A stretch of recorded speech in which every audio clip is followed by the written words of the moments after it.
This day in history, church history in particular, but we look at a few other things. June 10th, 1190 AD. Holy Roman Emperor Frederick I, Frederick Barbarossa, dies during the Third Crusade. He did not die a glorious death in battle, rather he would drown. Anyways, the Third Crusade was kicked off because the mighty Muslim Sultan Saladin had conquered Jerusalem a few years prior. Saladin, he's kind of like Joe Biden's friend Corn Pop. He's one bad dude. Bad not just in that he was evil, but bad that he went around kicking butt. He was a very effective general. So he had conquered Jerusalem. Now the nations of Europe are gathering to come and rescue Jerusalem. And they're going to be led by Holy Roman Emperor Frederick Barbarossa. He makes his way through Europe. He goes into Asia. He leads his armies into victory at the Battle of Philomelium and the Battle of Iconium. He ends up in Sicilian Armenia. And his approach had alarmed Saladin enough that he took some of his troops away from the siege at Acre to send them west to intercept Frederick. But while taking a shortcut through a mountain pass, he would die in the river Salif. Frederick would die. This is in Turkey. Now, one chronicler records that Frederick was attempting to swim across the river when he drowned. Another says he was thrown from his horse and that the weight of his armor weighed him down so that he drowned. But other sources, including one chronicler who was with Frederick's armies, wrote this, that after the many and terrible exertions that he had undergone in the previous months and more, Frederick decided to bathe in that same river, for he wanted to cool down with a swim. But by the secret judgment of God, there was an unexpected and lamentable death, and he drowned. After his death, the Crusaders were going to be led by Philip II of France and King Richard the Lionhearted of England. You may have heard of him, at least.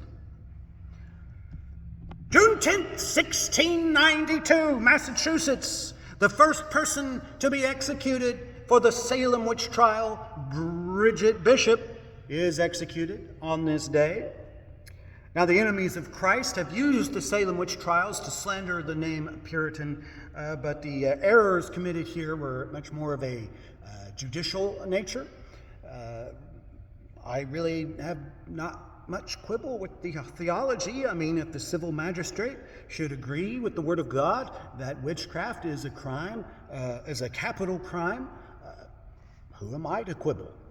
However, the manner in which they would test claims and their credulosity in believing these claims, that's where the trouble lies. But anyways, this seems to be an event important to wicked people. I don't really care. 1845, President Jackson, Andrew Jackson's funeral is held. But much more interesting than the funeral itself is who attended, which would be Andrew Jackson's parrot, Paul, I guess, like Paul. Yes, Jackson's parrot, who had picked up some rather spicy language from the late president back when he was alive.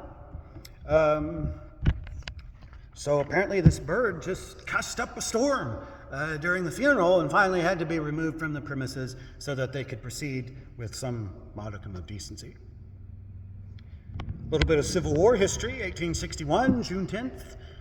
Confederate forces beat back a Union attack at the Battle of Big Bethel. They were fighting over my wife, Big Bethel. All right, okay. 1 year later, the Confederates score another victory over the North at the Battle of Bryce's Crossroads. Hey, Bryce! Finally, 1983, June 10th, 1983, the Presbyterian Church USA was formed from the merger of two other denominations. This would become the largest Presbyterian denomination in the U.S., although its numbers have fallen drastically in recent years. I mean, after all, why go to a church that rejects the Bible? that rejects Jesus Christ, that rejects the historic creeds and confessions of the church in general and of Presbyterianism in particular. Why, they reject all that, so why even bother waking up on Saturday morning? I would rather sleep in, wouldn't you? And, I mean, yeah, why go to a church that just looks like a regular secular social event, except perhaps more wicked? Having let the devil's camel's nose under the tent by allowing female clergy, Baptist, are you listening? The PCUSA would, in 2011, begin allowing homosexuals, sodomites, and lesbians to become ordained members of the clergy. And now, just the other day, it has been made evident that monogamy of any stripe is detestable to many of these apostates. The Presbytery, they'll be having their big general meeting kind of soon, later this summer. And one of the presbyteries had come up with an idea. They had proposed a rule which states that pastors must display moral character, regardless of the fact that homosexuality is immoral, but and if engaged in any relationship of a sexual nature, living in a monogamous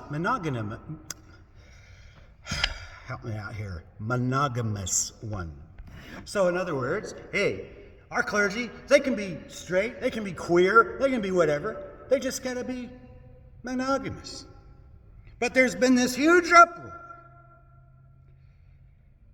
for many within the denomination. They do not like this rule.